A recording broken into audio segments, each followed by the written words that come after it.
Robbie Earle and Kyle Martino. You've both had your say about that demolition job, Manchester City 6, Chelsea 0. The focus is very much on Chelsea, Robbie. Is this a full-blown crisis?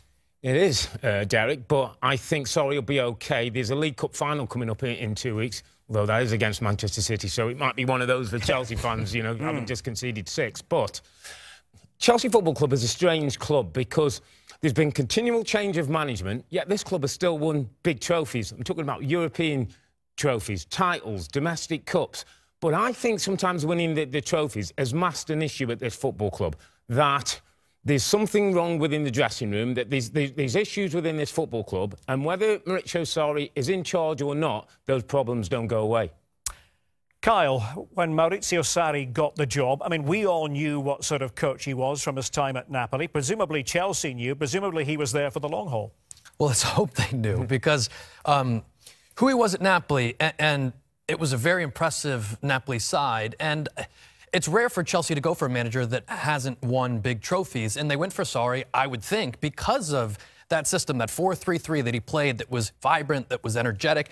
And it isn't working right now at Chelsea, and that's not entirely his fault. There is an issue with the players, and I think it might go back to a locker room that's not there anymore, of the Lampards, the Terrys, the Drogbas that might have been able to drive things forward for a manager and sort of supplement what he's doing. But now the players are undercutting. Sorry, but he's culpable because this system he's playing, he hasn't shown any of the tactical nous to be able to adjust it to get more out of his team, or even bring players out so that he can, I don't know, light a fire in this locker room. Whatever he's doing right now isn't working, and I don't think he has a lot longer to prove that he can turn it around. If you go back into the history books, Robbie, this time of year, Luis Felipe Scolari was let go, Andre Villas-Boas likewise. Should Sarri be trembling in his boots right now? Yeah, because it doesn't matter how long you're there, when you come in, this club will fire if they're not happy with things. And I go back, you think of the 3 big-time managers. They've had Mourinho, they've had Conte, and now they've had Sarri. 3 very different men, 3 defined styles of playing, different styles of playing.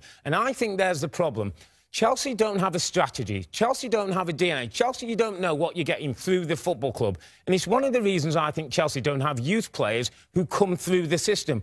Because you learn one way in the academy, you play under Mourinho style, that changes. You have to get used to a Conte style, that might be not what you know. And now a Sarri style. There's no structure, there's no long-term thinking about Chelsea. It's like, get a fashionable manager, get him in, win something, go on to the next guy. What if it's not Sarri? What if it's this group of players? He said that he struggles to motivate them at times. They're not motivated by nature. What if it's the players, and maybe Sarri should get the chance to stay on with new players? Well, it is the players. For sure, it is the players. And listen, anytime a team with this much talent underachieves, it's always the players as well. The difficulty is that firing Sarri won't solve every problem, but it will turn this group around, because that's what we've seen in the past. And that's what they've gone to. And I agree with you about the youth. The problem is, if they were to, when you've mentioned AVB, they brought AVB in to phase out that old guard, and he wasn't able to do it, and he was fired. If you want to start a project over, it's with youth that doesn't stick around. I mean, youth doesn't stay because a manager doesn't stay around long enough to test youth and take that risk. So they're in a big problem right now, and I don't see the solution anytime soon. This problem's going to continue on for a few seasons. Hi, I'm Rebecca Lowe, studio host for NBC's coverage of the Premier League. Don't forget to hit subscribe to watch highlights all season long, and be sure to tune in for Premier League mornings on NBCSN.